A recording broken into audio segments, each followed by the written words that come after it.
Someone shot the food.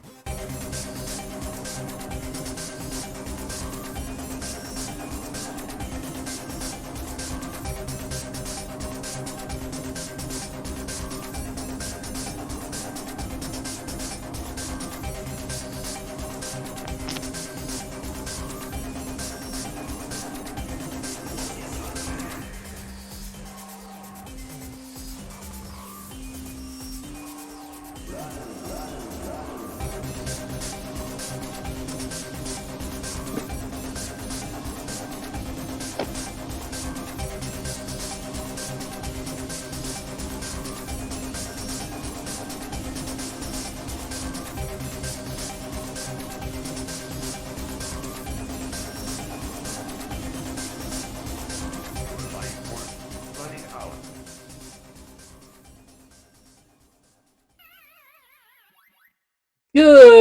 Whoa. Deeks. Hi. I had that set previously. Marilyn can tell you she listened to me fixing that. Anyway, welcome to the Mr. Video Game Live Super Show brought to you by Dead Sun Entertainment. Everyone, clap your hands, say yeah.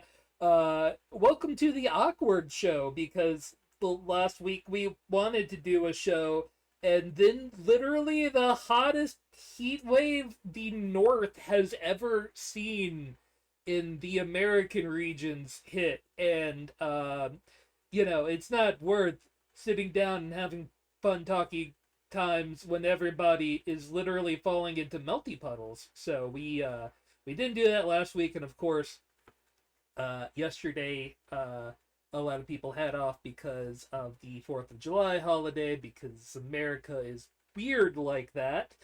And we're doing one last show today, of all days, on Tuesday, July the 6th, 2021, because we want to actually do a show before we take a break, because just doing a break sounded weird to us. I hope that explains everything for all of the weird right now. I'm Slackerkite, I'm the editor. I hit buttons and make sure that the videos go to you when we actually do them. Of course, coming with us today, you know them, you love them. It's Wonder Boy K. Brian. Woo. Yeah, I'm here. Fuck Independence Day. That holiday is stupid because it convinces stupid people to do stupid things that end up hurting actual other people. It does, but it's a great excuse for me to shove as many Salines hot dogs in my mouth as I can at one Okay, time. So I wholly support your decision to do that, Trav. That is the right way to celebrate Independence Day. That as well as reading the 1619 Project and sitting on your ass like I did. Yo, shout out No, to Mia Khalifa, who decided to call out people on July the 4th. Fucking dope ass move to use, the clout that you have from something you don't like for a good reason. Yay. Anyway. No, I completely agree with you on that. And more people need to be speaking out about this shit. But I speak specifically to the fireworks thing because obviously, like you said, we're coming out of a fucking heat wave and it's garbage. Like we didn't do the show last week because I'm in Portland. It was 116 degrees last Monday. And I have no AC in my apartment. So I was just a drippy mess. And obviously, when you have temperatures like that, things get dried out. And what do people do on the 4th of July that could potentially capitalize on dried out conditions? They set off fucking fireworks. Even though the city of Portland, and I believe the whole state of Oregon here, outlawed fireworks this year, but they did it in a weird way where they're like, we're saying we're outlawing fireworks, but don't call 911 to report anybody that you see using them. I understand why, because they don't want to clog up 911, but you have to have some kind of apparatus put in place. Because why else make an announcement that you're outlawing something but don't contact authorities? Wouldn't It's the announcement be the loud explosions taking place outside? You would think, but here's the thing, and this I don't want to get like too dark right now, but here's the thing though, this shit actually does like cause people to lose their lives and Yeah. shit. Like we had the hockey player from the Columbus Blue Jackets that passed away, running away from a hot Jesus. tub that had fireworks thrown in it, ended up with a head injury. Thrown Just in it? It I believe was that's what it was. Yes. it was a mortar style firework, and it tilted and started firing into the crowd. Yeah. Yo, that's why you And kind of bury those shits. You don't just fucking. Yeah, but also like not like 3 blocks from my apartment, another apartment, but 2 apartment buildings caught on fire in the early morning hours of July 4th, and 2 people died over there. So, for real, people, like, can we just say fuck fireworks? They're fucking stupid anyway. Like, I'm just done with it. I'm done with it. Like, it's just garbage. And I'm sorry, I didn't mean to take the beginning of the show into like a dour turn there, but No, that's it's fine. it's on my mind. It's been on my mind because it's super frustrating, and people should not be losing their lives over something so trivial I in the way that they have. I do still, at least when I lived in Atlanta, I still did fireworks. First off, away from everyone else, near a lake, with 3 professional Boy Scouts on hand, just in case.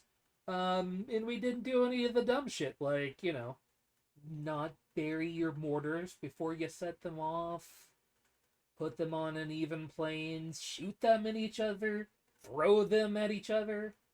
That dumb shit. Though I can't say I didn't throw a firework at somebody when I was young and stupid as shit. No, Maybe we should tell our youths to not be setting their faces on fire. Hmm. I don't. I mean, the more we say it, I guess it's just been frustrating to watch this shit from this year specifically play out in the way that it has. Like it's just like I seeing like driving down the street to the grocery store and seeing that fucking building the way it was just so pointless, so trivial. Um, but yeah, I mean it's been an eventful week over here. There's been other stuff too. Just real quick, then I can move on to Maryland because I don't want to monopolize time here. Um, yo, I'm excited to see you in a week, Trav. That's gonna Yeah. be dope. I'm also excited for the 100th episode of LGBT in the Ring that's coming up on Thursday, Oh shit. and I'm also excited that I can say I'll just say it, like my partner and I bought a house. Um, Fuck yeah. yeah, yeah, so congratulations. like it's been a very very busy week I am over sure here. you will be happy to be out here in New York instead of out there, watching the lovely Unchrasmatic get hitched and be made an honest man. I will definitely be happy to do that. I'll still be working while I'm out there, but I'll still be happy to be out there One because I'll of get to the see my friends. one of the stories that we're going to talk about today. In fact, I linked to Unchrasmatic, and I think he jizzed his pants slightly. We'll get to that. You can tell by looking at the docket exactly which one of those that would probably be. I'm gonna Mar- take a look. Marilyn, how you been? I'm melting. You should Oh, you should Canada not. is not supposed to be this hot. It's currently 29 degrees, feeling like 37, so feeling like 98.6. Oh, cool. Yeah, Um, that's garbage. yeah. we had a town in BC break all of the records like consecutively, like 4 days in a row. And on the fifth day, they hit 121.9 degrees. Yeah, God. one of the cities in And BC then, literally melted. yeah, because that day, the day after they hit that 121 degrees, the entire village promptly burst into flames. That's not an exaggeration. There do be photos of this. Literally, the sidewalk collapsed into itself. Siding on houses just Yeah, rolled off. it also burnt to the ground. Yeah, there was also Like, burnings. literally within from 15 minutes between the first signs of smoke to fully engulfed. 15 minutes. Now, this village is in the middle of a temperate rainforest. Cool. It's supposed to be wet. So if it has gotten so hot that it's become so dry that it's spontaneously combusting, there's a freaking problem. Yeah. Super good times, isn't it? Just, hey, there's no problem with the climate or anything. No, That's no. fine. Look, this is Global just one of warming is a myth. those freak global hotspots that happens once every 1,000 or so years. Uh-huh. Sure. Happens right now. Sure. Mhm. Yep. Yo. Have you guys been up to anything other than melting? Because I've just frankly been sitting here on my ass, watching Cobra Kai. That's about it. Like a real American. Well, did, oh, sorry, I haven't playing stuff, but I'll let Linz go first since I haven't actually put anything in our rundown. I did a dumb and got involved in Warframe again. How's that a dumb? Cause I missed a lot of content.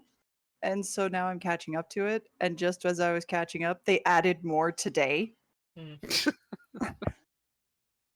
Like there are like 5 new Warframes that I haven't gotten my sweaty little paws on. There were like 3 brand new quest lines, one of which involves essentially space pirates and a ghost ship from the past that needs to complete its final rescue, and you have to try to help it. Like, it is so fucking cool, with also the greatest piece of music that Digital Extremes has ever put out. Because they went full on piratey with it. Yeah, it's for the Sisters of Parvos update. They released a new frame with it, but so for the Call of the Tempestrari quest line, they released a new song, and it's called Sisters Below, and it is the sea shanty we all needed. It Wait, is just so incredibly well done. they put a sea shanty in the mecha game? Yeah, because we're dealing with space pirates now. Is there any dubstep?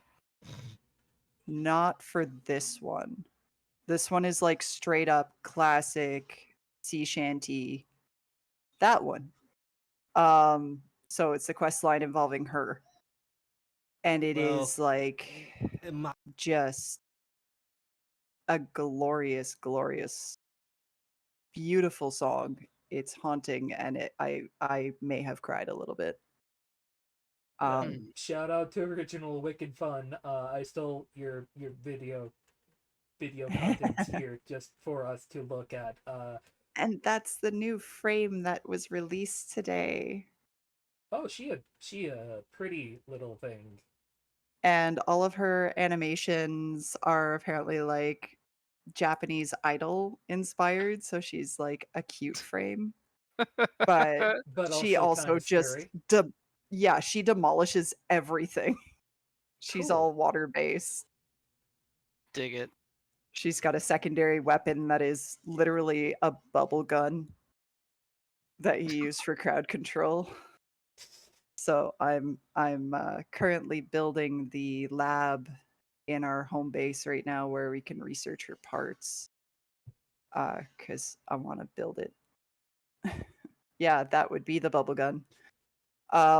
Yo, I mean, I just played a little bit of Garage Builder and had flashbacks to college programming courses that I didn't need. Little PTSD going on with Like, I had a memory of one of my old teachers and shut the thing off instantly, like, no, fuck you. Go ahead, sorry. Oh, it's all good. This is just like the updates just keep coming, and despite the fact that Digital Extremes is now owned by Tencent, Hmm, um, it's looking like Tencent has actually fully followed through on their promise to be 100% hands off. cool. Um, this is still very much Digital Extremes game, and it is still very much like for the players, Cool. which I'm thrilled with. I am so thrilled with. I've been so scared Yeah, that I would come back and cry. Tencent only seems to really fuck around with the games if the games start to fuck up. Otherwise, you're just like, you're making us money. Just keep making us money. Hmm. Yeah, very much so. And like I know they've got TennoCon, which is their little convention, coming up again at the end of the month, middle of the month. So it'll be interesting to see what's announced and released during that. Usually, if they're announcing something huge, their dev cycle from announcement at TennoCon to full release is about a year. Like these guys Gotcha. have the most amazing dev cycle, and if you talk to any of their employees, they're like, "Crunch, what's crunch?" Good. That's the sound, yeah, that my chips make when I eat them, right? Yeah, but it's like they actually just like people genuinely enjoy working there, which is great, and they take care of their staff and they take care of their community. Like one of the new quests that was released is to start unlocking that little adorable Warframe, and it involves finding pages or doing tasks to unlock pages of a comic book. And I believe I've read somewhere that that comic book is actually created by one of their Tenogen creators. And Tenogen creators are pretty much people who have built skins and stuff, like just random folk from the community that have built like skins and new attachments and new stylings for Warframes that Digital Extremes has just gone ahead and added into the game. Right on. So they actually give a shit about their players. That's always nice. Alright, shall we actually drop into the news? Real quick before we do that, I Yeah. just want to shout out. I wanted to show a video, obviously, because once again, I did not get around to sending you video clips for the games I've been playing. But I did jump into some demos coming out of E3. Mhm. And I just want to shout out three that really stood out to me. Unbeatable, which is a new rhythm game that has very much like a punk anime feel to it. Is really cool. You play in a band in a world where music is outlawed, so it's literally just like punk to the core with all the anime aesthetics that you want. And the rhythm aspect of the game is very simple but very challenging. It's dope. Also Unsighted, which we saw in some of the presentations there, that it has like a 16-bit look to it, but the game itself is structured very much like a Souls-like. Okay. Um, but it's a lot of fun. The world they set up is interesting. Like this world of like automatons and humans trying to like make automatons subservient to them in a way. Um, but it seems like the automatons are like have kind of like it's hard to tell because they don't give you too much story in the demo, but they do mention something about there's been reports of human attacks, so potentially like the automatons have just taken over everything and the humans are the blight now. Oh. um so yeah, it's really interesting, and the combat mechanics feel really fluid as well. It definitely has it's like a Souls like mixed with a Metroidvania sort of deal. So that was a lot of fun. And then of course probably the highlight of my week in terms of the games I was played, Death Trash. Death Trash is so fucking good. Death Trash is so fucking interesting. I cannot wait until the full release of this game. because like I want to see where they go with the story in this. I will say the combat, it can be difficult sometimes trying to navigate areas because you are squishy and you cannot take on a multitude of enemies very easily. I would say anything above 2, you are 100% going to die.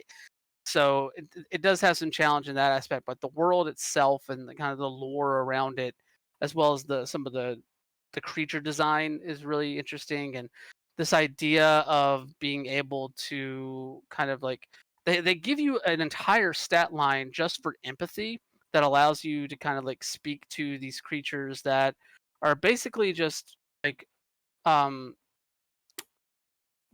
living flesh in a way. Oh.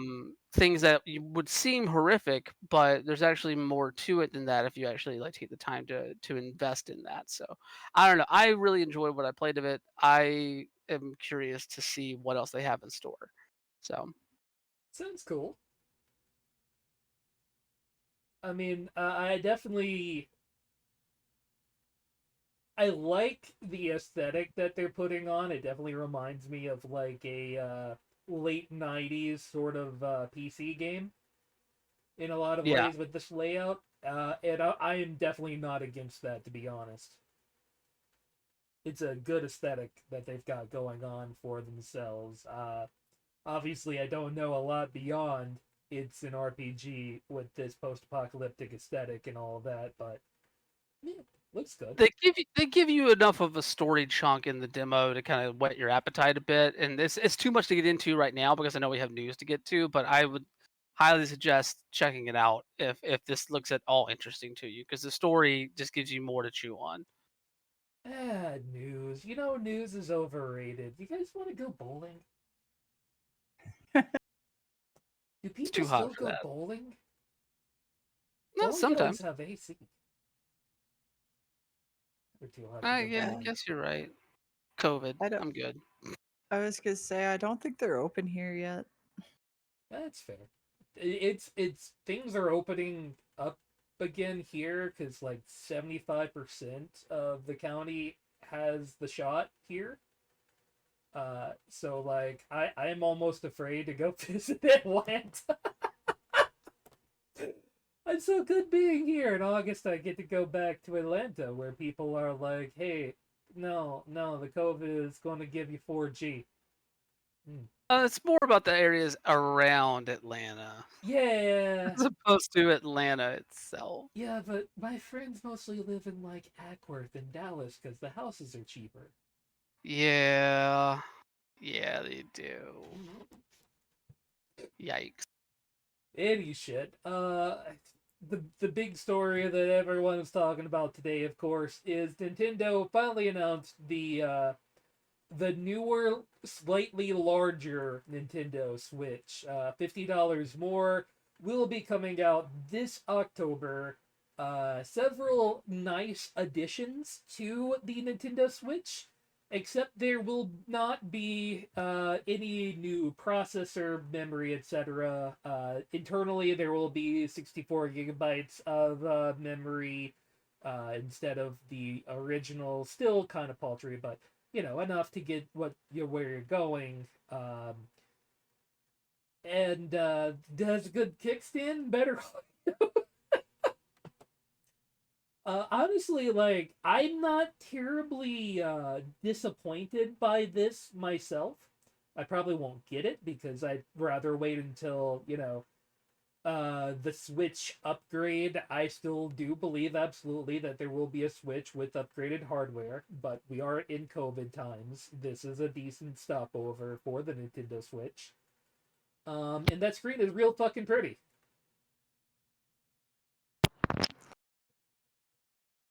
I would love it if this is the Switch Pro. If this actually is a Switch Pro, like nothing with Yes. upgraded specs ever comes out. Yeah, well, no, I'm not saying that not ever, but I kind of have like this weird, like cynical, trolly hope that this is the Switch Pro that Bloomberg has been talking about for over a year, and that all the 4K stuff and all the new chip stuff all just was just like a centrifuge to like, we got a bigger screen. Just all a clever ruse by Nintendo to get the gamers talking about them again. We made the base white now. Wider kickstand. You ever wanted to connect your Switch to the LAN? Guess what? Ethernet port. Yeah, it's like, and a lot of people, if you ask, are like, yeah, why don't I just buy the $7 dongle down at the local Walmart, and then I'm ready. Like, okay, but how many, regular gamers do you think are aware that you can just buy a dongle and have that wired Ethernet connection?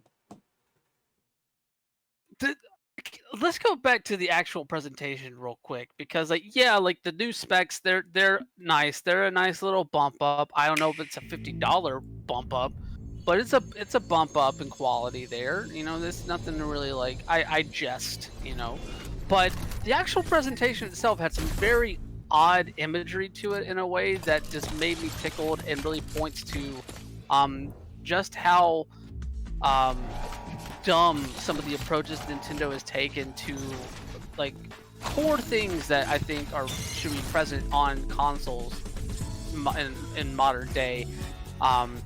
Like most notably, there's a segment in the presentation where a dude is playing Splatoon 2 online, and you see him talking, but he doesn't have a headset on, and then it pans over and you see his phone sitting on the coffee table so that he can, because obviously Nintendo Online does not have voice chat built in except for the app on the phone. So even in their thing, they're not talking about building up that infrastructure at all. They're still like having these weird images of people like putting their phones on their table beside them and just talking into the ether while playing Splatoon 2.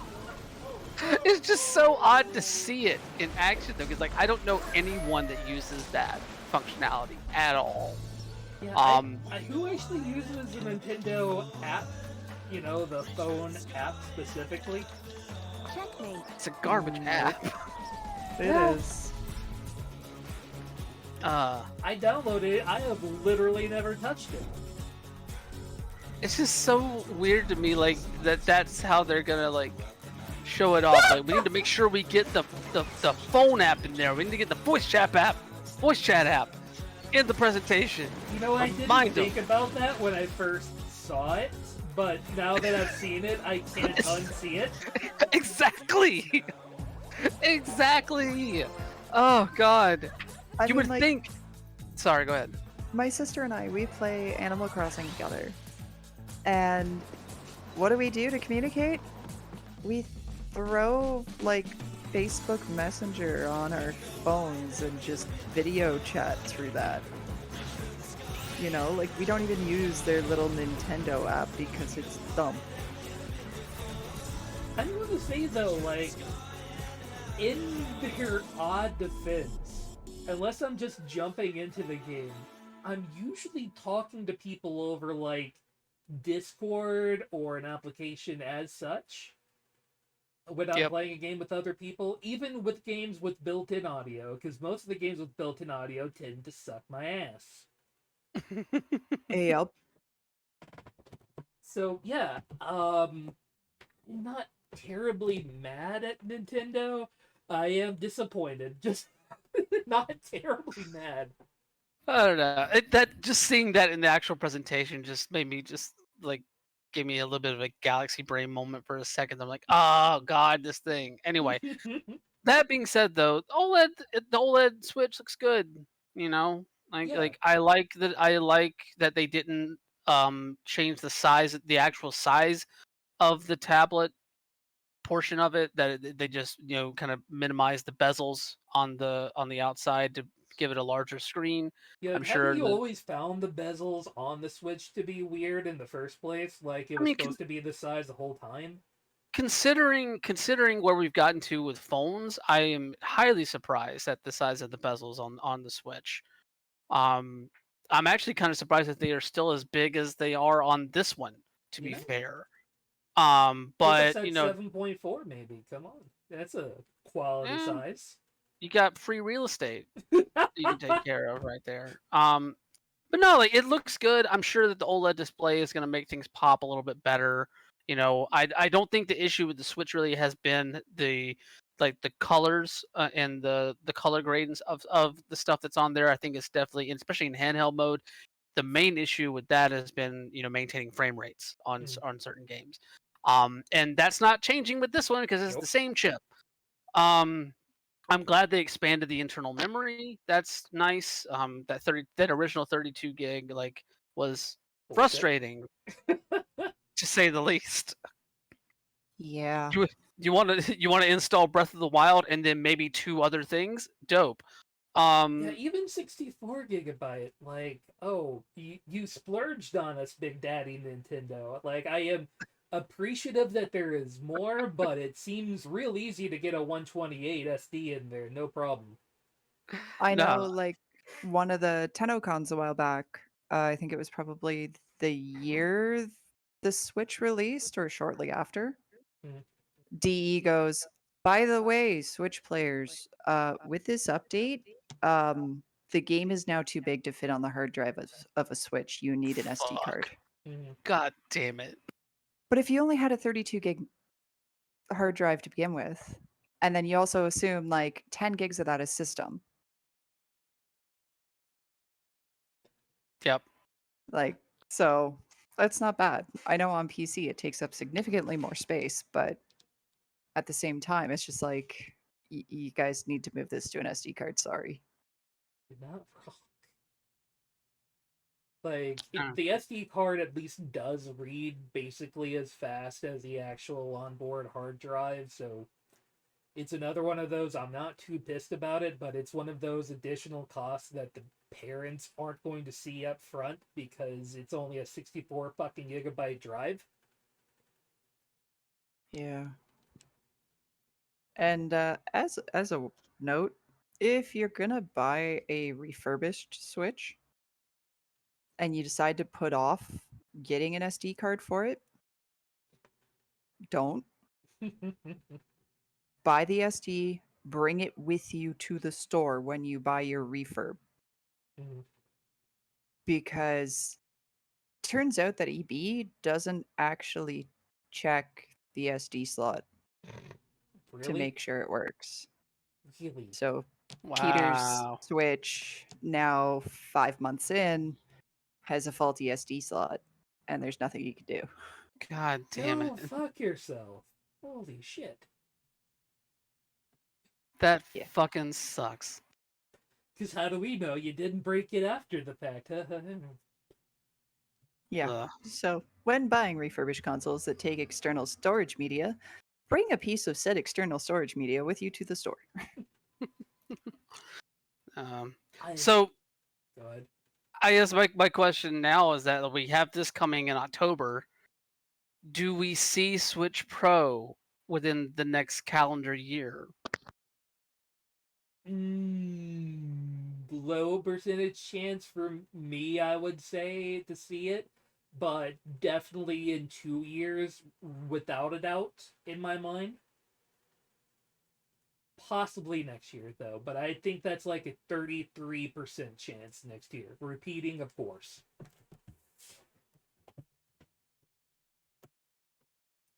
Hmm. I don't see a way, though, that 2023 passes without some form of upgrade because, boy howdy, Switch do look long in the teeth these days. Well, I guess that depends on what you're playing on it, but yeah, some of the larger releases for sure definitely do. But Yeah, I don't especially, it's hard not to notice when you're playing, especially in handheld mode, how yeah, framey the games can get sometimes. yeah, you're not wrong on that part. Even for somebody like me who could give less of a fuck at the frame rate, it's still kind of a bother, to be honest. I'm just still stuck on the kickstand that doesn't suck. Um, could you just give me that and I'll just like hot glue it to my current Switch?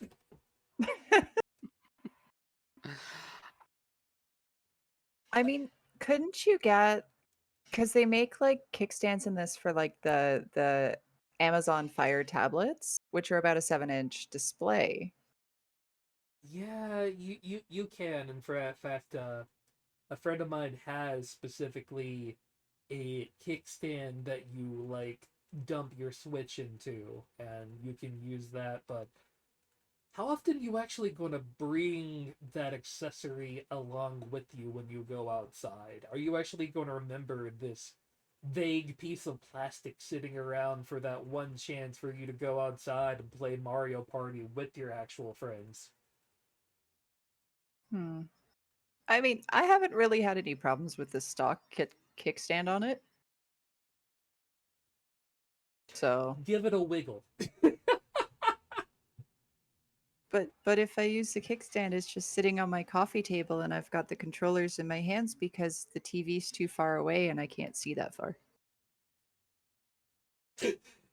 Adjust the stand to find your optimal viewing angle. Perfect for the quick multiplayer game with the buddy.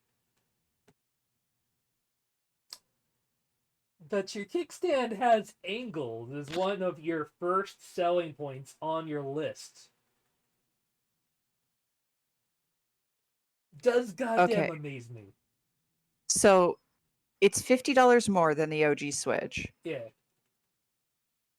So, 45 of that Mm. was the engineering into this new kickstand. And then the remaining $5 was split up between your slightly larger screen, your LAN port, and a slightly larger hard drive. And better audio. Oh, yes, better audio. Because admittedly, the Switch speakers also kind of suck. They work. They do kind of suck, though. I'm just saying, this seems like the update that we should have had when we got the Switch Lite instead.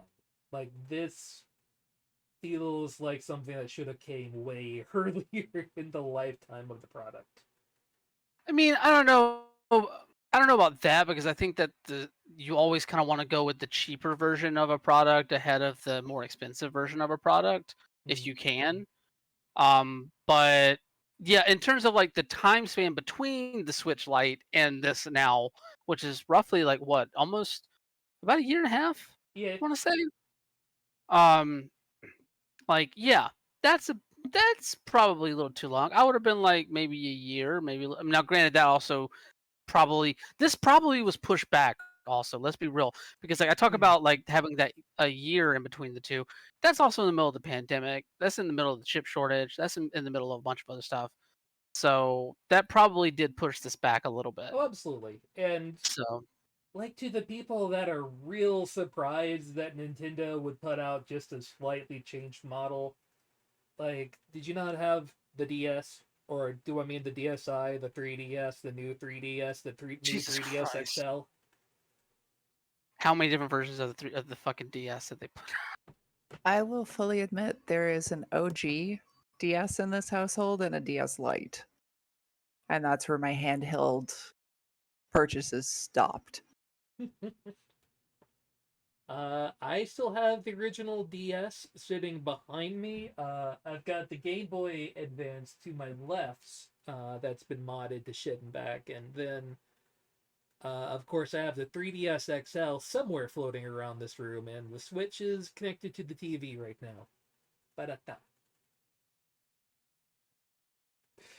I have always been a portable gamer boy. Never actually owned a desktop computer. Always owned portable gaming systems. This is just how I am. I'm not gonna lie, there is a part of me that really wants this, but like spending $350, we've got a Switch at home. It fucking works. It do be pretty though. While we're on the topic of Nintendo, the reviews are in, and Mario Golf gets about a par. I see what you did there. But tis. um, a lot of underwhelming in the golf single player adventure mode from a lot of people.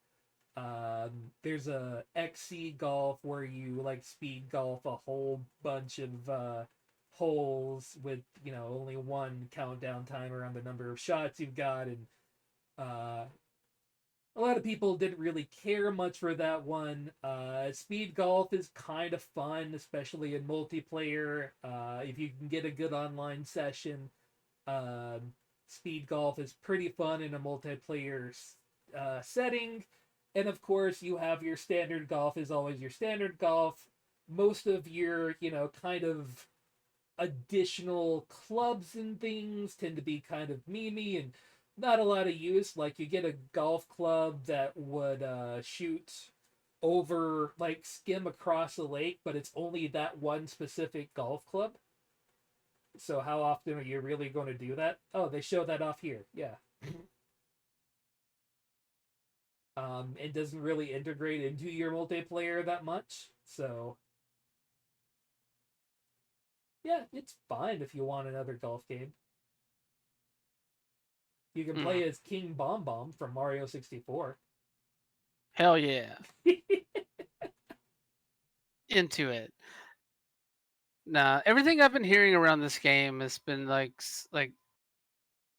mildly disappointing outside of two things. Like one being the single player like story mode or whatever it is being way more disappointing than people expected.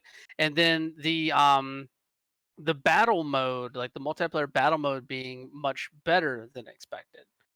Not necessarily the speed golf one, but like Mhm. the battle I can't remember what they call it exactly. I think it is I didn't battle even know mode. there was That a might battle mode in Mario Golf. Yeah, like well, this is the first game to really have it.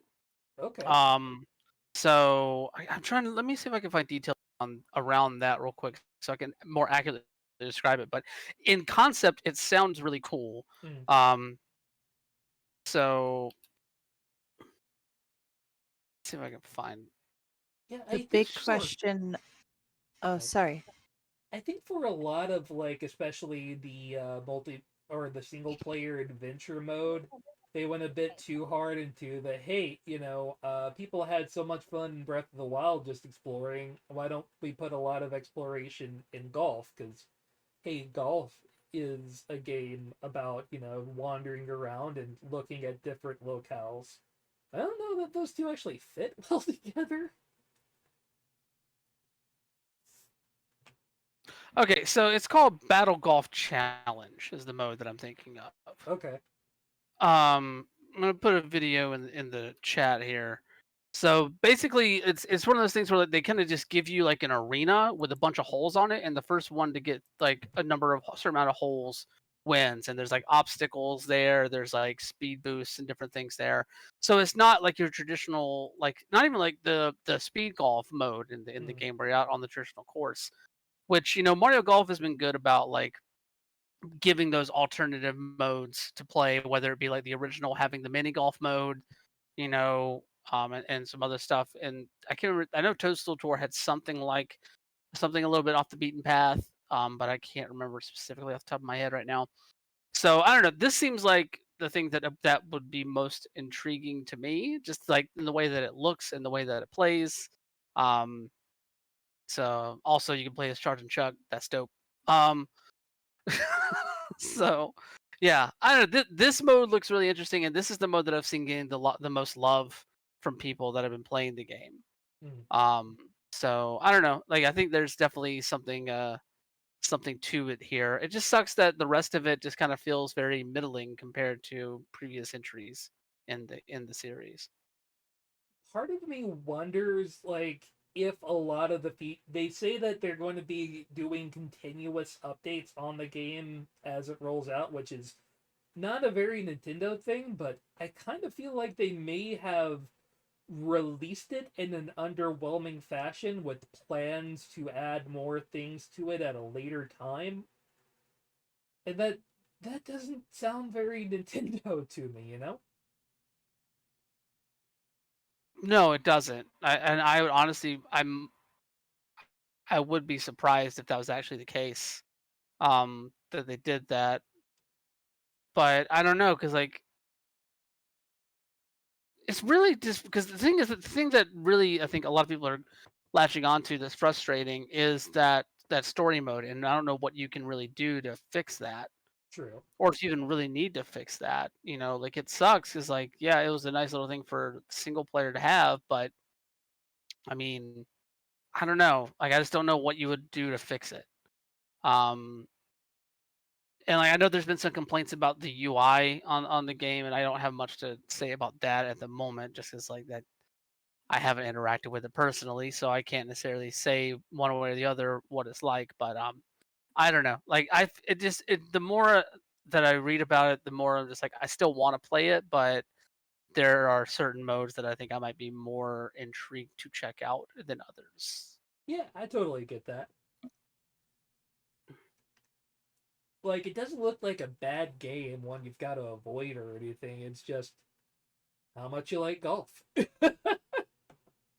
Yeah, no, and honestly, like for $60 just to play Battle Golf Challenge, like I'll wait for some indie developer to put out something that is comparable, because that definitely is going to happen. We've already had like we've already had a little bit of a wave of indie golf, like alt golf titles. Um, so I'm sure that will just come back around at some point. Yeah, like there's a lot of like quirky golf games out right now, and a lot of them are hilarious and fun in the way they do their presentation and gameplay. It does feel a whole lot like Golf with Friends kind of, I wouldn't say started this wave, but definitely was on the upturn of this wave of new, weirdly ideated golf games in the like same way that Blazeball looked at baseball and went, "How can we fuck this up?" That feels like how golf has been lately, and I don't know. It just feels kind of like they kept it very safe. And honestly, though, not a terrible kids game looking thing. So maybe they did the exact right thing for their, what I guess would technically be a core demo. Potentially. So this may just be a bunch of 30-year-olds complaining that, you know, the kids game doesn't do it the way they want to. I don't know. It's Mario Golf. Have fun. Yeah. uh, Anything else before we move on? Nope. Gotcha. Hey, cool news. God of War is technically playable on PC as of right now. God of War is playable through PlayStation now, which you can play even through your PC. So, hey, now is definitely a great time to get into God of War, knowing that it is coming out in the next, what, year? 2 years? For the sequel? More than likely the next 2 years.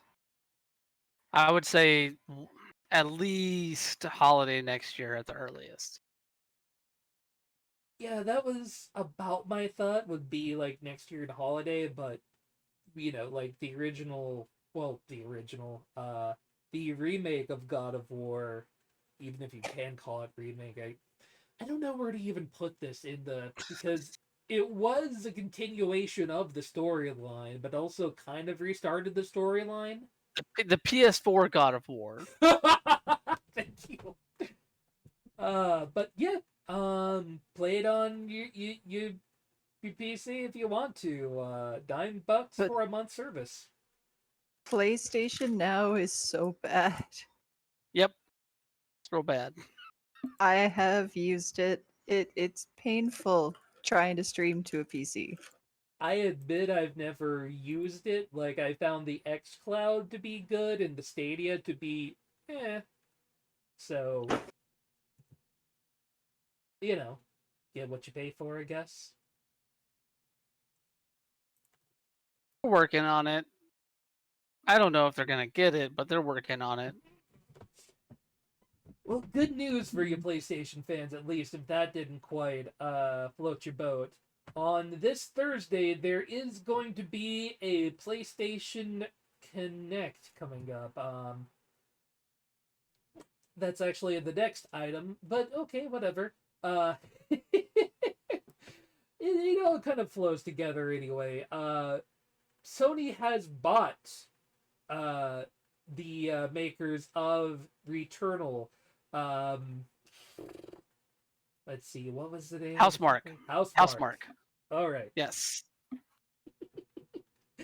Thank you for the help. We No finally worries. found our dream home. And PlayStation has been working really hard to put out games that really display what the PlayStation 5 can do, really pushing that hardware, for the people that can actually find it on sale out in the live world. Yeah. This visuals for this look really damn impressive, and it doesn't amaze me that after Microsoft's spiel, just like whole spree of buying up a whole bunch of development studios leading up to the launch of the series of new Xbox. I still have no idea how to phrase that. Yeah, buying out studios and giving them the keys to the kingdom to make their games look real goddamn spiffy in time for an upcoming release makes an amount of sense to me from a PlayStation standpoint. No, I mean this purchase honestly is a long time coming, I think, Mm. because Housemark, in terms of their console releases, even dating back to whenever they were more exclusively the um, bullet hell sort of arcade dual stick shooter developer du jour, back before they decided to move away from that and work on things like Returnal. Um, a lot of their console releases were exclusive to Sony. Mm. They've worked very closely with Sony with their console releases for a number of years now, and it would make total sense that if someone was going to buy Housemarque, it would be Sony. And I think this is a very good thing for Housemarque in terms of its continued stability, because the main reason why they moved away from making games like Next Machina was because they just weren't financially viable to make anymore in the Yeah. current landscape, which sucks because Next Machina and so many other Housemarque games are dope when it comes to that genre. And I like look at this. Look at what you're looking at right now. Next Machina looks like a fucking flurry of rainbow and destruction. It's so um but no, but the thing is, since those games aren't financially viable, really, they did make the switch over, and Returnal is their first big release in that new initiative, that new change. And while I think the response has been very good to it, and it is one of the few games that does kind of showcase the PS5's capability. That I would say Ratchet and Clank is the other one. Um, I think that you still want to shore up the stability of your studio to keep making stuff, and being under the Sony banner does give them that stability. We can talk about how the consolidation of the industry continues to be an issue, perhaps down the line, but because that definitely is a thing. But in terms of like keeping Housemarque in development with stuff, this is a really, really good move for them. And Sony, I think, has picked up a really awesome studio that is very apt to try new things and explore new ways of putting their bread and butter, bullet hell stuff, into new worlds and new atmospheres and into new game types that cater to it in a way. So yeah, I applaud the move. I just, consolidation is a fucking thing. Like, you see a lot of parallels with this and how the record industry goes, right? Like, it's nearly impossible to get like a mainstream release at all without being one of the big three when you're looking at music. But we've got the systems in place now that if you want to go indie, you're going to be able to sell for that. We do see that a bit in the PC sphere. You want to make an indie game, you'll probably do okay. I'm definitely not saying sky's the limit there, but you do get a lot of studios that make decent bank putting out PC games that are still independent. But if you really want to play on console, you're tending to have to put in your lot with one of the big boys, and it is the easiest way to get into gaming for anybody. So it is one of those, like, this is an evil that does feel kind of necessary, especially these days. I mean, yes and no, because I think that a lot of indies can still survive in the console market without falling under uh console maker's banner in that way. Like I think the Switch proves that you can sell fairly well on console, and still maintain your autonomy as an independent developer. Same goes with Xbox. I know that they've been buying a whole lot of studios now, but the Game Pass is a great place for a lot of indies to kind of get their stuff in front of eyeballs and to build up word of mouth for their products. Sony is probably the worst one out of the three. Oh, absolutely. I don't know if y'all saw this past week where a developer, um, an indie developer, like basically like spilled the tea on the whole process of getting featured on Sony independent showcases and stuff like that, or on the Sony PlayStation Store, and all of the different pitfalls that can come with that if you are not like at the every like whim of Sony, and to a detriment in some ways for those independent developers. So like in that way, I'm not saying that that's exclusive to Sony. I'm sure there are issues when it comes to Xbox. I'm sure there are issues when it comes to Nintendo. But this developer specifically was, and I think a number of other developers kind of came out to voice the same things or similar things around it. But basically, we're talking about how Sony makes it extremely hard for you to play in their pool unless you are like basically giving up that pool to them in a way that can really put you at a detriment. Not to say it's selling your studio, Hmm. but like there's so many different obstacles and hoops to jump through and different things. And if you screw up one thing, then you basically get like blackballed for a little while. And like it was a really frustrating read. I suggest anybody that's interested to find it. I don't know if I have it on hand, but if I do, I'll throw it in the Discord. But yeah, like that being said, like I don't blame Housemark for taking the deal. Yeah. You know, it's just I just hope that it works out for them, and unlike how we saw with the Codemasters news that came out this week. Yeah. Um, yeah, that's a bummer that the entire leadership for Codemasters is gone after EA bought them. So yeah. Yeah, like, for all the foibles that Sony has, at least for fuck's sake, they're not an EA. Yeah, I was just That's gonna for say, sure. I mean, like, it is EA, what do you expect? The destroyer of lives. But yeah, as I was saying earlier, because I stepped exactly one step ahead of myself, um, it does.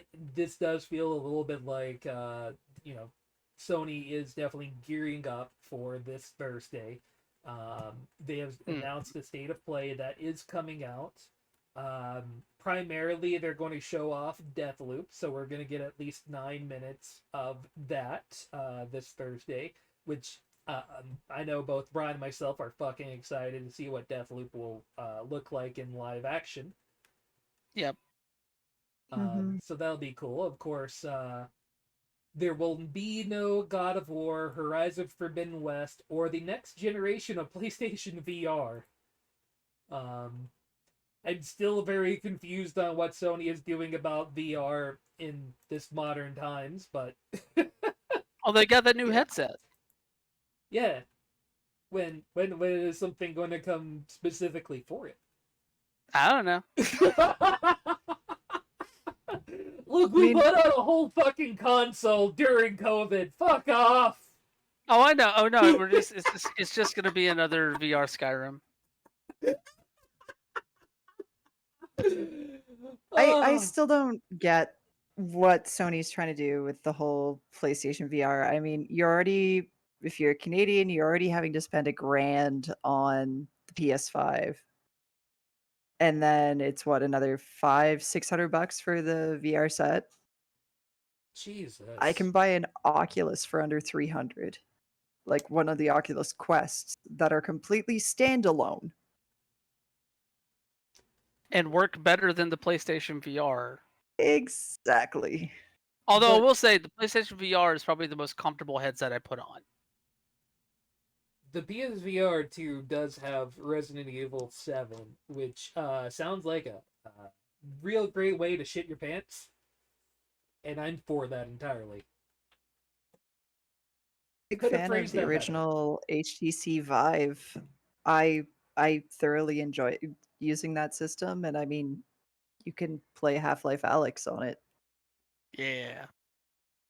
Like, yeah, but it's not Resident Evil. It's such a fucking fanboy. Pardon my ass. You fanboy? Never. Never! Never. I don't have a weird love for Resident Evil despite officially liking 2 of the games in the series. Lord. Hey, you know what? I mean, we just know that whenever we're watching like a presentation anywhere and they announce more new Resident Evil stuff, we know that you are curled up in a corner, squeeing your little heart out. You're not wrong. I do And have that is strange love for that series. and it's quite all right. We're all allowed to have our own passions. I just want more dumb in the world. If I can possibly make that happen, and Resident Evil has that right amount of, what the fuck are you talking about? Okay, keep going. For me, at least. I don't So, know. I can't talk. I'm too chicken shit for that game series, so so yeah, keep an eye out on Thursday because a lot of murmurs are going around that it may be more interesting than it initially sounds. all right. I was gonna say I have heard rumors that we are going to see a bit more of Ghostwire.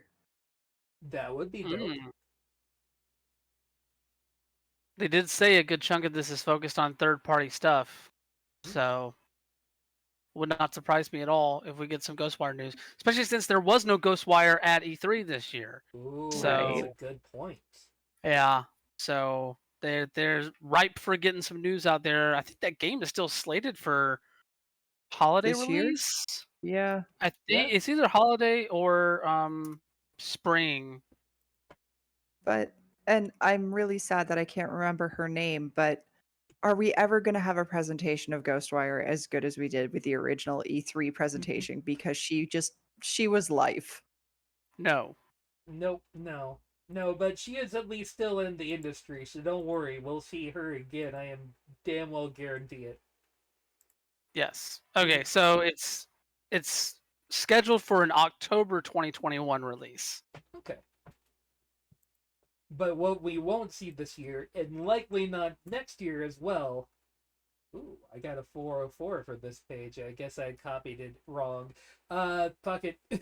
GTA 6 is very unlikely to be here this year or next year. We're looking at potentially a 2025 release date for the game moving forward. Especially conversation that's been around the idea of this being a more modern take on Vice City, despite previous rumors that it would be Vice City in the 80s. Okay. So you figure as of September 17th of this year, Mm. it will have been 8 years since GTA 5 released. Mm-hmm. So you're saying it's going to be another four? Yeah. 12-year dev cycle on a game? Have you seen the size of GTA 5? And then they say, we want to make it larger and constantly expanding. Eh, Yeah, no, I don't know. I don't disagree with you on that, meh, to be honest, because, like, hasn't it expanded enough? I I mean, I'm agree with you, probably Merlin. not going to play it. It's Rockstar. I have so fallen out of love with Rockstar. I can understand that, especially playing the GTA 5 online. Uh, yeah. Or doing a dumb and getting RDR2 and not playing through the single player campaign first and instead diving right into the online and having that ruin your experience to the point that you've never touched it again. Like, the single player, I think, in GTA 5 is pretty cool, but, I have no recommendations for the online ever. I mean, I don't know. I've gone on. I feel like every week we end up talking about GTA 6 and whether it even needs to exist in some way, shape, or form on the show. I mean, obviously, yeah, make it, I guess, if you want to, at least to like bring that GTA Online thing into the current console generation in a better way than just porting GTA 5 to the new consoles. But I mean, I don't know. I find it hard personally to get excited about a GTA 6 personally. I'm with you, Lens. Like I don't know. It's just I think the days of me like enjoying that series as much as I did are gone at this point. I'm sure there's still some fun to be had in it, but just I don't know. I'm curious to see what they do with it, considering this is the first one they're making without like a good chunk of that original founding team of Rockstar. Um, because the Benz is gone Yeah. and Dan Hauser is gone. Yeah. So there's no get me the Benz that's gonna happen this time around That'd be to get this nice. stuff working. I think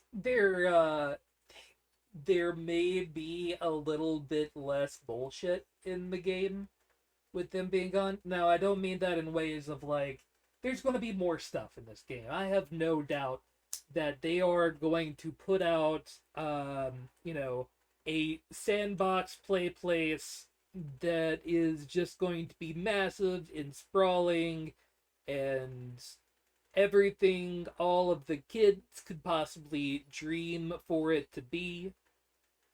I don't want, you know, the bullshit that comes along with the Grand Theft Auto release.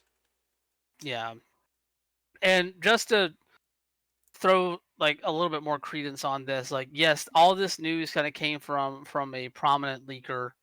But Jason Schreier from Bloomberg News did corroborate some of the stuff that that was released via the leak.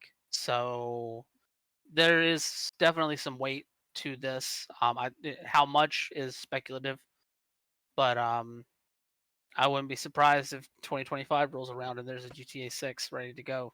Mm. So Yeah, there's a couple of things that are on the list of I'm really tired of talking about it, but people want to talk about it. yeah, So like it's mm, there, like it's it's fine. I might try it. Apparently they're gonna have a female protagonist in the game for the oh first time, boy. reportedly. So I don't know. It's they're sticking. Reportedly they're sticking with the multiple character story that they did with 5, but Mm. they're adding in a female protagonist for the first time. I don't know how that's gonna work in the incredibly misogynist world of GTA, but we'll see. Hey, Also, Dan Hauser started a new studio. did he? Yes, it's called Absurd Ventures in Games, which is a weird name for a studio. Yeah, sounds like something Dan Houser would make. Yep. Here's of course the video that our good boy and Crasmatic definitely enjoyed. A teaser for a new game in the RoboCop series. Oh god.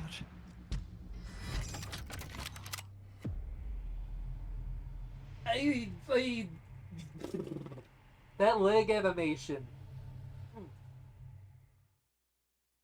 I haven't seen the leg animation yet. What?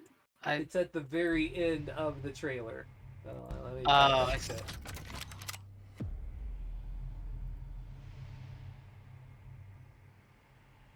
God, I hate being the person to fall for hype over a thing when we have no idea what it looks like whatsoever. Also, congratulations. Here's what my actual YouTube looks like. Okay. Oh. Hello, Nason. Nacon or Nason. Jesus Christ. Okay, this is gonna be fun. Yeah. Well, no, I say that sort of in jest. Let's give me 1 second. I'll tell you why. Okay. Keep talking. I'll bring it up. I admit that there has never been a good RoboCop game, and I can always hope for one to exist someday, but they've always been fucking terrible. Every single person who has ever made a RoboCop game has never really gotten the idea of RoboCop, and the people that made the PG-13 RoboCop like a decade ago also didn't get RoboCop. So I don't know who's actually going to get American Jesus Robot with gun. I mean, let's be real. They already made this game. It's called Crackdown.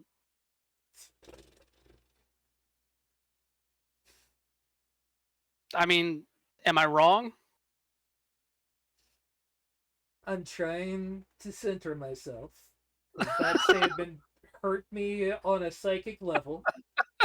I mean, let's be real. Outside of the RoboCop wrapping paper, this feels like the way that you would make a good RoboCop game would just be to make Crackdown, but with RoboCop in it. Yeah. I'm sorry. I do not mean to like throw a pail of water on the excitement for this. And trust me, like I love RoboCop. I love RoboCop. Yeah. But they're outside of like some of the side scrollers from the SNES days, like there has not been a good RoboCop game. Because I think RoboCop is a very hard thing to nail down in a video game form. And also because, and this is why as soon as I saw that name Nason on there, this is another reason why I am having a little bit of the bets here. Nason is the publisher for this game. It's also the publisher that the creators of Sinking City accused of pirating their own game to get it back onto Steam earlier this year. Oh, right. They were Yes. the ones. Yes. So that's the company that's publishing the RoboCop game. Mm. And then they're also working with Teon, who Uh, has destroyed so many other 80s franchise because they did Terminator Resistance in 2019. Yeah, they did they did. Rambo, the video They made game, in the Rambo 2014. game! Yeah, they did. They made Yeah. the Rambo game! God! God! Oh, I love the meteoric rise to the ultimate descent into fucking hell of the excitement of this game that has happened over the course of the last 5 minutes. I'm just Oh. reading this Polygon article, and they're like, I'm just you know, gonna, you know. the Polish studio is perhaps best known for its work on Terminator Resistance, the 2019 shooter based on the Terminator franchise that wasn't the worst thing ever, and Rambo, the video game, a 2014 rail shooter that was, frankly, pretty awful. A teaser trailer for RoboCop Rogue City hints at something similarly low budget and perhaps a bit janky, but still shows promise. Fuck off of here. Fuck out of here. The only thing the only promise that they've shown is that they promised to fuck up fucking like these licensed 80s like hits into video game form. Rambo the video game is probably the one of the it's hard to quantify the worst video game ever made, but Rambo the video game is definitely top 3 with a bullet. One of the worst video games ever fucking made. It is terrible. Resistance, I am not as familiar with Resistance, but much like there hasn't been a good RoboCop game made in a very, very long time, there's not been a good Terminator game made in a very, very long time. I'm gonna So- get a quick drink of water, and we're gonna come back to this. You two can speak amongst each others. I I'm need so a glass sorry, of Trev. water before I I'm so continue sorry. with this because I'm so sorry. I'll be right back. Oh no. We broke a Travis. Our sleuthing has destroyed his spirit. I can hear him weeping. Oh no! Maybe that's the water he's gonna drink. Maybe. Or it's a Oh. cat. Or it's Nah, a cat. It's potentially a cat, definitely for sure. But no, Um, like, this thing looks fucking. Oh god, everything around this thing looks bad on arrival already. I mean, they are working with MGM to try to keep it faithful to the franchise's DNA, whether it's going to be the OG franchise or the one that Move it or lose it, buddy. fell flat. Based I on the don't know. character model, I would assume it's the original franchise. I think that they're smart enough to know that's the recognizable RoboCop still. But even then, like, oh man, this just, oh, Friends, I don't that know, was like- some Yeah. good fucking water. What we were talking about? The still next talking about story that's RoboCop. gonna make me angry. Well, Uh, will it make you angry though? Oh, it will. Yeah, I just it looked at the will. rundown. Cool and great. This is the story. We are not Oh. going to read this whole bad boy because this is a fucking shit show. I mean, really, the easiest way to sum this up is fuck this dev. I don't like. There's a part of me that wants to give them the tiniest bit of slack because how could they have imagined this? But also this. Well, here's the thing. I do not give them any slack at all because they hired this place out and they literally like they fly the alt-right paraphernalia on the fucking location. Like the company, the developer, whenever they were like talking to the company that put together this like paintball sort of like counter-terrorist exercise thing for game journos to participate in around this game. They asked the people like, hey, can they not be Arab? Can they not be representing Arab communities? And the other people were like, nah. What? Like this is what we're gonna do. I guess some context here around this whole situation. So, earlier this month, out in Southern California, the developers of Sniper Ghost Warrior got a whole bunch of the whole game is called Sniper Ghost Warrior Contracts 2. Got a bunch of game journalists to come out and participate in one of the kind of a press event that has kind of fallen by the wayside in recent years. It was much more prevalent earlier on in the games press, where Yeah. like they had this big stage thing, and basically like they went into this like area that was mocked up to be like a Middle East village sort of area, and were given paintball guns, and there were other people there who were supposed to be the antagonists of this exercise, who were dressed in Arab garb, which is gross to say the least. And the all of the fallout has come around that, and really the game has been tossed to the wayside because of the incredibly insensitive and racist bullshit that went down at a compound that flies Trump flags, has alt-right paraphernalia outright in front of it, and like I said before, was adamant that they use the representation of Arab people as the antagonist for this counterterrorism exercise to promote this game. The developer has they've definitely pushed back and denied that they had anything to do with this, but fuck you, you know who you were hiring, and you could have done more to try and break this up and not have it happen. Yeah, It's like just leaving out terrible. the set decoration with dirty meat for, to really fill the air with stench and make you think that these are, you know, dirty, disgusting people that you are shooting here. Not, just, random bad guys. Because, there's a lot of military mock ups that I've seen before where the people are nondescript. It's fucking nobody. It could be anyone, but this one is definitely look at that fucking set. Look at that fucking set. Jesus. Fuck me. Basically, this was bad. Very bad. And they should feel very bad. Yeah, it's all just so dehumanizing, and I'm really frustrated that not just that the connotations of what happened, but the fact that they were given an avenue to happen because this company thought that running something like this would be super cool way of promoting their game.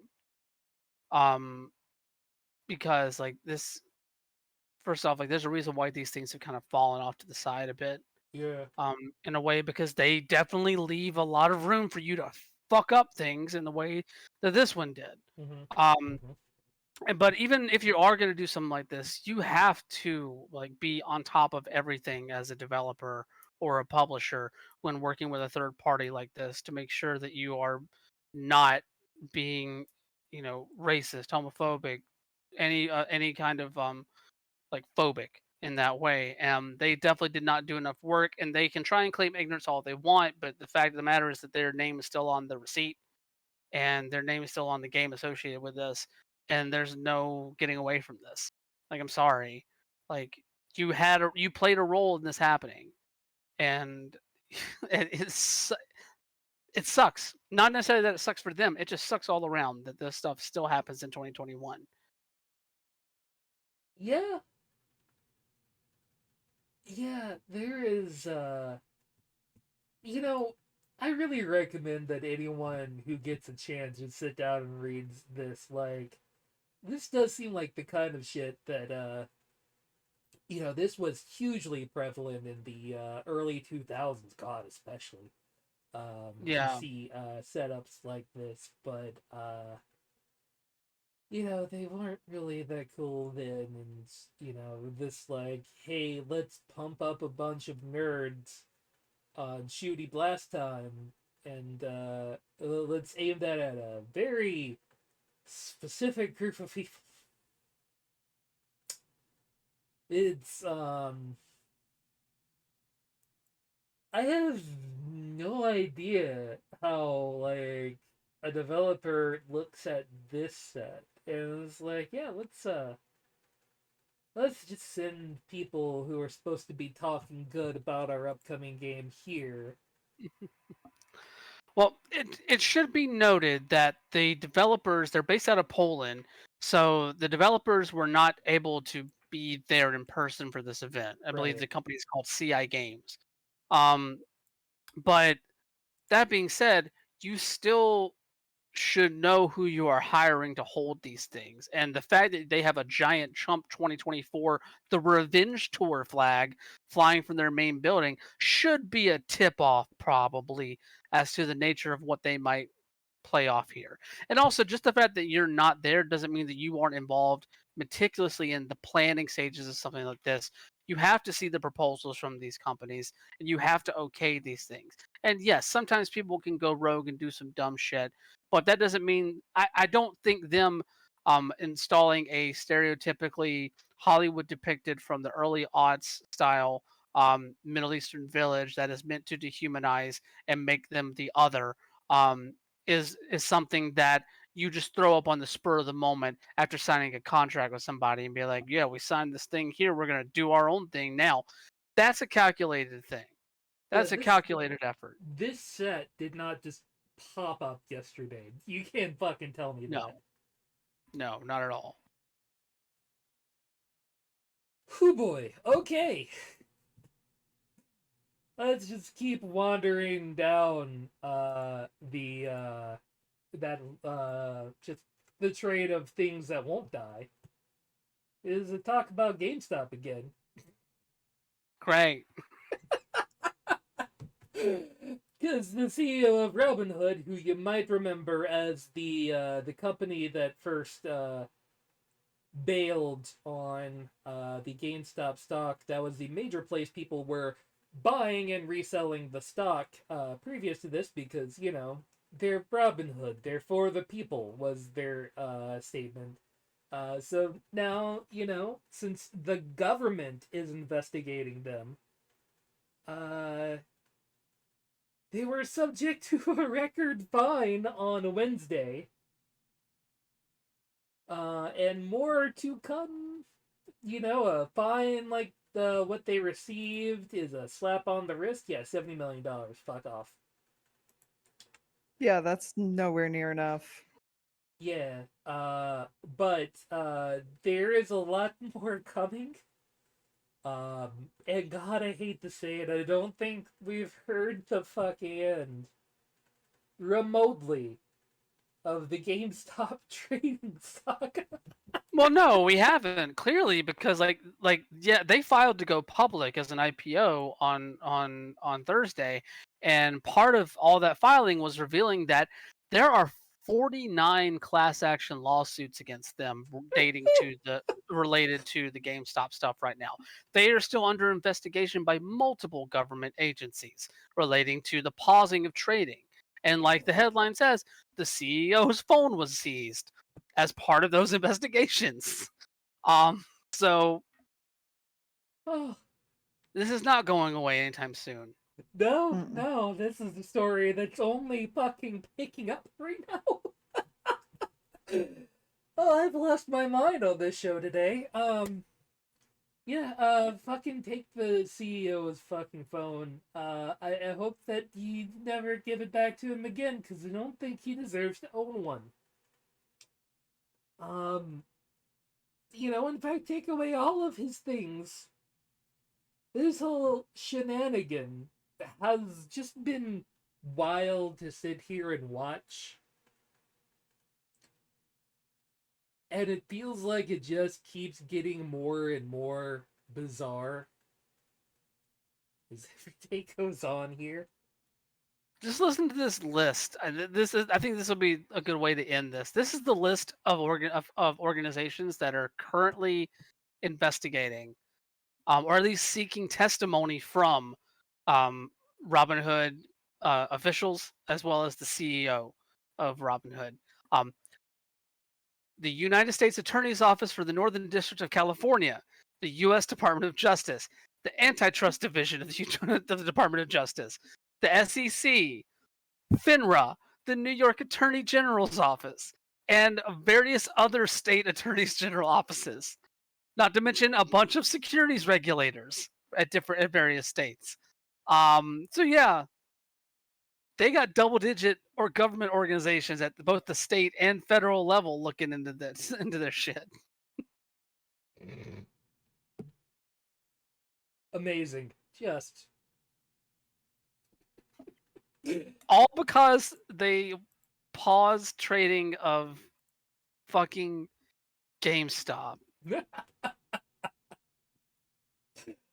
GameStop. Mm-hmm. The $1 million company. Christ. Hey, you know the stories that won't end though is because Konami and Bloober Team has announced a partnership, and everyone wants to link it back to Silent Hill, which in this case might actually be a possibility.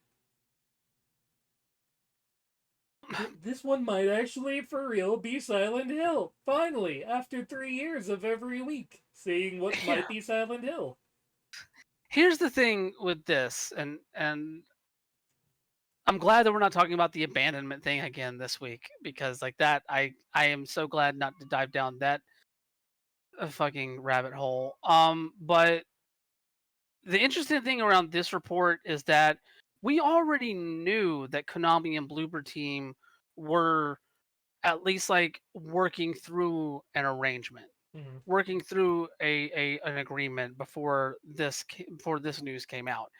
Because whenever the rumor first hit, Bloober Team confirmed that they were in talks with Konami, but were not in talks to work on Silent Hill.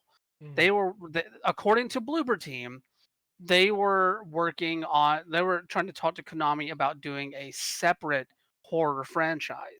Now, obviously, you take these things with a grain of salt, especially considering that they were in the middle of contract negotiations um, ahead of that. And even if you do have the contract signed, these companies are going to be cagey about this stuff. Oh So, yeah. like, they could definitely be saying that they weren't working on Silent Hill before, and that's totally what they're doing. I personally, I don't know. I have a lot of doubt that Konami would go back to the Silent Hill well right now. Um, I think that if they work with Bloober Team enough, they might go that way. But I would if let's put it this way: if Bloober is coming on to work on a Silent Hill game, I don't think that's going to be the first thing you see from a relationship between Bloober and Konami. I think that Bloober's going to have to prove themselves in some way because, like, as much praise as the medium got, it still was met with, um, you know, fairly middling response by today's standards. 7 out of 10. Mm-hmm. So I don't know. Like, it's one of those things where I could definitely see it happening. I don't really believe it yet, especially considering there have also been reports that Konami has already been like putting Silent Hill projects on another team outside of its housing. Mm-hmm. So I don't know. It could be possible. Here's my question.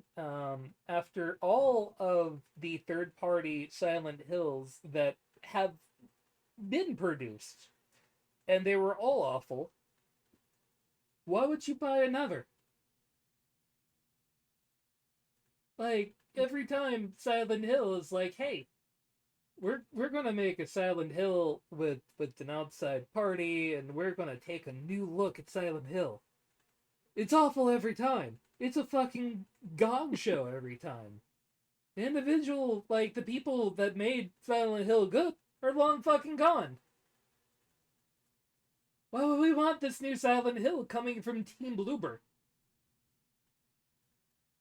I think it's mainly because team like Bloober Bloober Team Team, has yeah. like really built up a pedigree in the horror game world. Like I say that had like middling response, but I believe correct me if I'm wrong, Lens. I think you might know this better than me, Mm, but they were the team behind Layers of Fear, correct? all of them. Yep, Yep. yep. Yeah, exactly. So like Layers of Fear gave them a lot of cred in the horror game world. So in terms of modern studios that are available to work on a Silent Hill project that you would probably want working on a Silent Hill project, Bloober kind of shoots to the top. Now that requires you to want somebody to work on a Silent Hill project, which um I'm fine if nobody's working on a Silent Hill project right now. That being said, though, like I think that's the main reason why a lot of people are pointing to Silent Hill so hard is because Bloober has the pedigree, Konami has the IP. Up until their split with Kojima after the PT release, um, like Konami was all in on trying to get another Silent Hill game made. Yeah.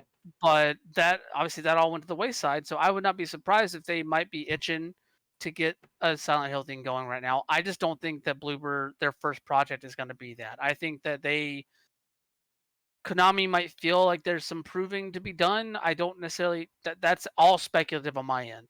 Hmm. But I don't know. Like, I just don't see Silent Hill being the thing you just jump straight into the deep end on with this. I think that, you bring something new that maybe has that feel to it, and then maybe you work on that on the side or something. I don't know. Don't mind me. I was just trying to look up who owns the rights to Clock Tower right now. I believe that's Capcom. Yeah, I think you're right. Yo, if they Which, make Clock Tower 4, yeah, that somebody make Clock Tower 4 right now. You've excited me the same way that you were excited about that RoboCop game before I crushed your dreams. I am back on the train with Clock Tower 4. now, yeah. If you Escape told 4. me Give me Clock Bloober Tower Team 4. was putting out Clock Tower 4, I've got time to fuck around with that as an idea. I've absolutely got time to fuck around with that. Hell yeah. Come on, Scissor Man. But you know what? We'll all have time to fuck around with. Um, Microsoft will be supporting Android as of version 11, specifically apps developed through or published through the Android store on Amazon, which is a weird way to go around it. But there you go. The App Store for Amazon is actually pretty decently rich. You've got the Fire TV, the Fire, tablets, your Fire sticks. So just another way to integrate in those apps. And hey, this will be a great way for me to play Puzzle Quest without needing my phone. So does this mean that I can sideload xCloud onto Windows 11, even though they haven't pulled the um, in-browser um, usage for xCloud out of beta yet? I believe so. Yeah, you could play on your PC through. I mean, technically, right now you can sideload your Android, and there's various ways to do it. Some manufacturers even have it baked in for you to put your Android on your Windows, but it's more like it's replicating instead of playing locally from your Android devices. I just want to play xCloud on my computer, damn it. This is such a weird thing to me, right? Is that you've got Google's platform Android with the variant that they are going to be producing to run applications from the Amazon store. Yep. This is a weird fucking way to build up your attack back at Apple, who are looking to build mobile apps into iOS and Mac OS and make the two more of a synergistic experience.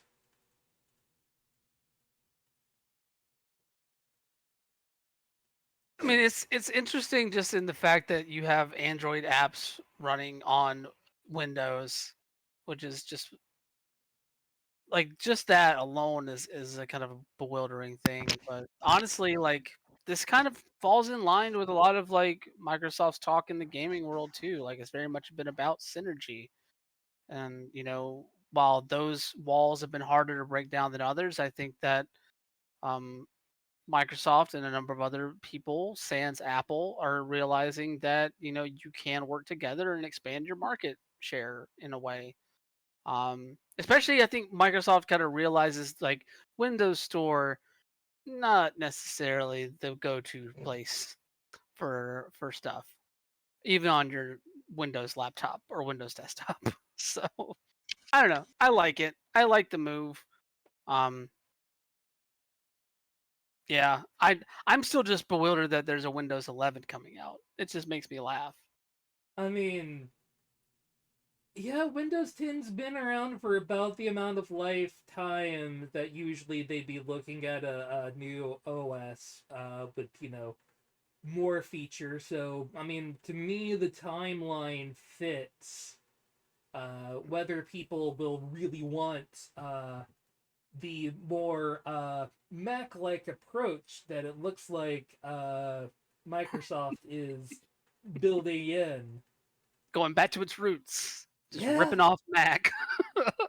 Yeah, pretty much. And I mean, like, with the announcements that Apple made at the WWDC this year, with what their new Mac OS is going to be capable of, that'll be dropping in the fall.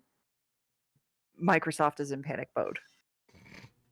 Yeah, I mean, honestly, the main reason why I express surprise is because, like, when they announced Windows 10, they basically patterned it as, like, this is the last Windows you'll need. We're just going to keep, like, supporting it and building on it. And Windows 10 is the last Windows. And then they made that um, specific Windows OS for their dual screen stuff that's coming out. I want to say the next year or two from their tablet and their phone side of things, and they're like, "Oh, can make this operating system way better. We should probably make a Windows 11."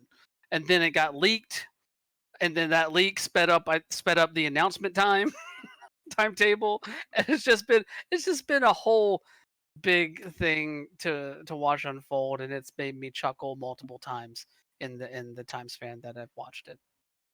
I've been keeping an eye out for like any critical news from people who are running the Insiders program. And the one thing I've noticed with Windows 11 is the fact that it has to always have an internet connection. Yes. You need to be able to log in with your Microsoft account in order to even access your desktop. It fucking sucks. So I don't think I'm ever going to upgrade. They You'll- put the you'll fucking have to DRM eventually. in the OS. Ugh. Jesus fucking Christ, really? Yep.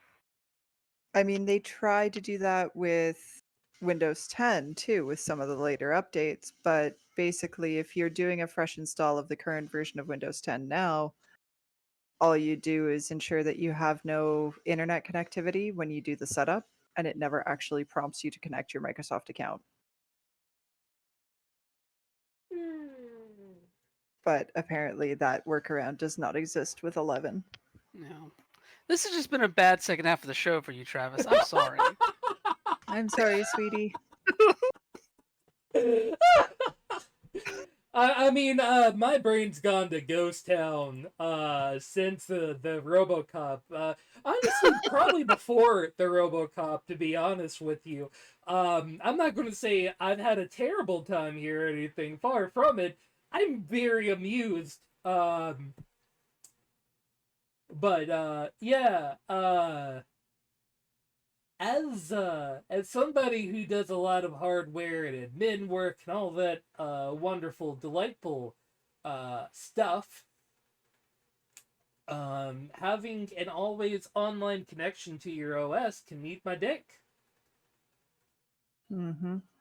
Because how often does your power fucking go out? And hey, you've got your laptop still with you, so you can fuck around on that for like 2 or 3 hours till your power goes back on. True. But you can't, because you can't log into the internet. Now, I don't have that problem because I have all the data on my stupid fucking phone, so I can mobile hotspot. But most people don't have that shit. But if you can't get in to access your desktop, how are you going to set up your Wi-Fi? Mm. I have some good news. Yeah? That's not on the rundown. Yeah. EA is making those college football games again, more than likely. Oh, will they actually pay the players for their rights and names? Well, the only reason why they're doing it is because of the new policy that was adopted by the NCAA after they got their shit kicked in at the Supreme Court a couple weeks ago. They established an interim policy that permits college athletes to take money for endorsements and sponsorships. And that was really the main thing why the EA college sports games and college sports games in general were put on the shelf because they got sued because the players that they were using the likenesses of were not getting paid. But now with that put back in there, it opens up a channel for them to bring those games back. Probably the football game is going to be the main one that comes back. I doubt they get back.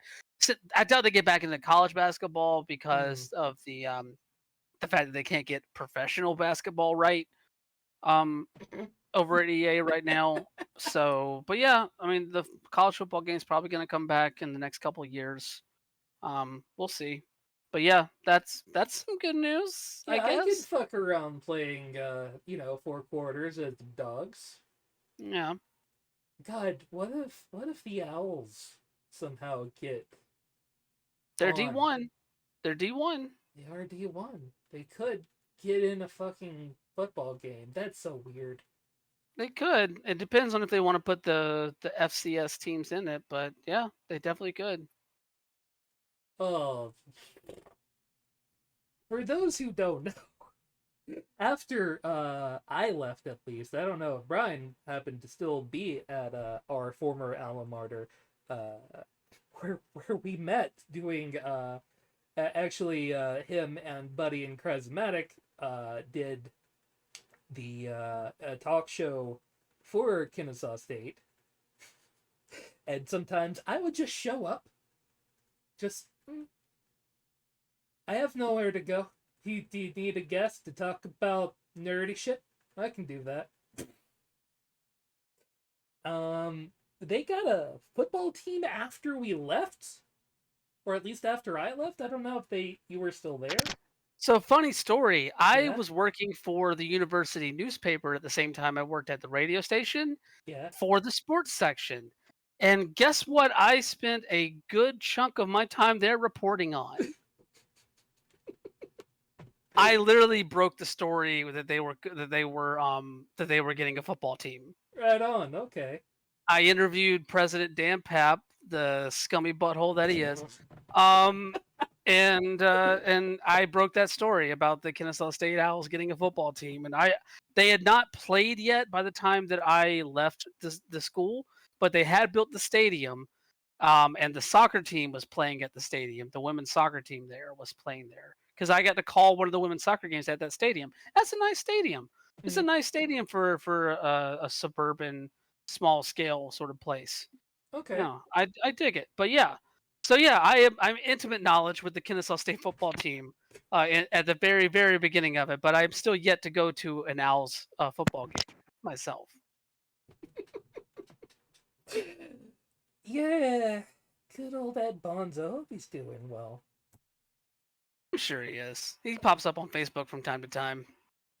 Oh, I haven't, but that's completely outside. That's the manager, the head of all of the media stuff, and I wrote for the same.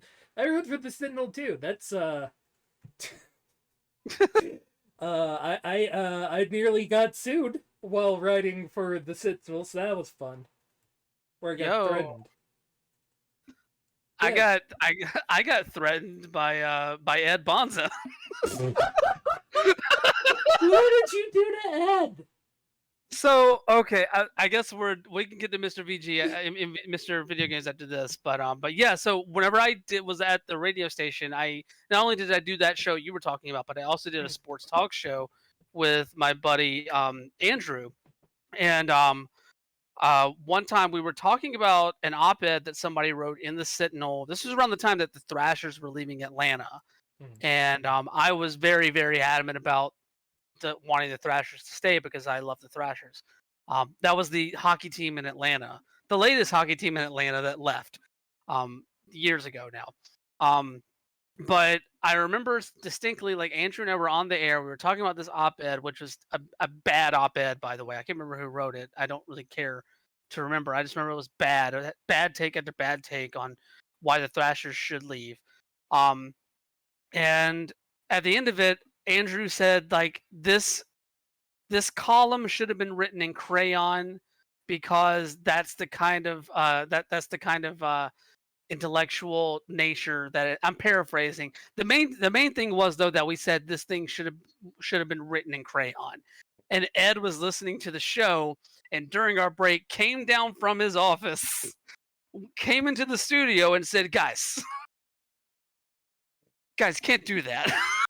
You can't just outright insult the university newspaper like this." Or like, "But it's true." Like, I get it. You can't do that. Can't do that. Like it was the most angry I've ever seen Ed Bonza get, and it was still only like a 3. So shout out to Ed. Love Ed to death. Yeah, hell yeah, nice guy. Anyway, Sorry about that little trip down dumb memories. But yeah, like, oh god, we've actually, like, technically, we've been doing podcasts since, like, 2006, 2007, 2008.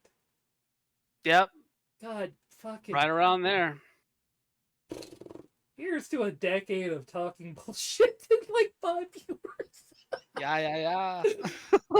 All right. Anyway, Mr. Video Games, you guys know it. You guys love it. I think you guys love it anyway. And shout out to Giant Pie for being the person who talked with us today. I'm clearly having a spiral, just an absolute spiral today. So I'm not going to give you the normal Mr. Video Game lowdown on what it is, because you know what the fuck Mr. Video Game is. And Mr. Video Game for Tuesday, July the 6th, 2021, is the original PlayStation logo. Did you know that is not just a fucking static image? That is a real model you can fuck with. I don't like it. I know, right? Seeing it turn gives me the hibbities. Yeah, it just feels inherently wrong. Seeing it from the full back, this is cursed as hell. There's so many weird angles you can put it at. Somebody ripped the model out of that original PlayStation BIOS and threw it into what 3D modeler did they throw it into? I don't fucking remember. Unreal Engine. There you go. So you too can download the PlayStation logo in Unreal and just fuck around with it. Just put it in whatever angles you want to, because they're all cursed. I'm good. Oh, I need this flag now, actually. Hold on. Anyway, this has been Mr. Video Games for July the 6th, 2021. RoboCop broke my brain, and this is now my official flag for me and me only. Hey Brian, any final words for the evening? I'm just gonna go ahead and preemptively second everything that Lynn says, but also follow me on Twitter at WonderboyOTM. Check out my queer pro wrestling podcast, LGBT in the Ring, episode 100, coming up on Thursday. At LGBT Ring Pod on Twitter. Search for Outsports on your podcast service of choice, and follow outsports.com and tollroad.com for all of my writing stuff. I have something fun in the works over at Toll Road, gaming related, and I can't talk about it yet, but whenever I do, y'all will be the first to know, even though we're going to be on break after this. I just remembered that. Damn it. Tease is not good enough. Just stay tuned to my socials and you'll hear about this thing, but it's a really fun thing. That being said, done.